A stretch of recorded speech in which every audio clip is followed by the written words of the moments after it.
Yala, the statement I want you to withdraw was the statement imputing that the people who are wherever you say went there because they are poor.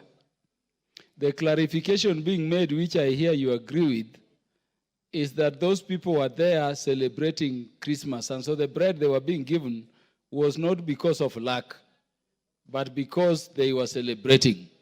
You may be right, the president could have extended it elsewhere, but it is wrong to those Kenyans to portray them as people who lacked completely.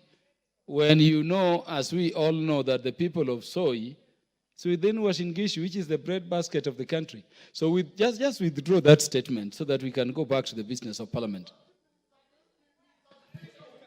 Honorable Wanjala, don't compel the speaker.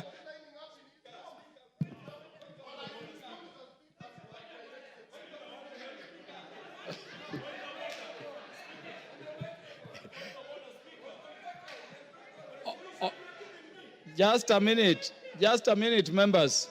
Honorable Wanjala, did I hear you to withdraw?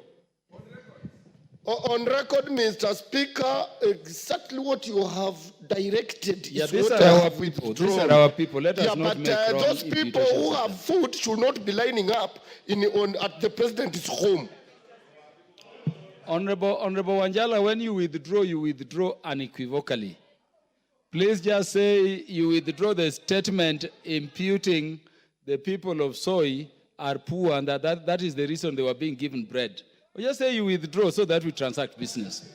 But Mr. Speaker, I withdraw, and he should also withdraw, the honorable member should withdraw to have said that the lawyers are the ones who are lining there.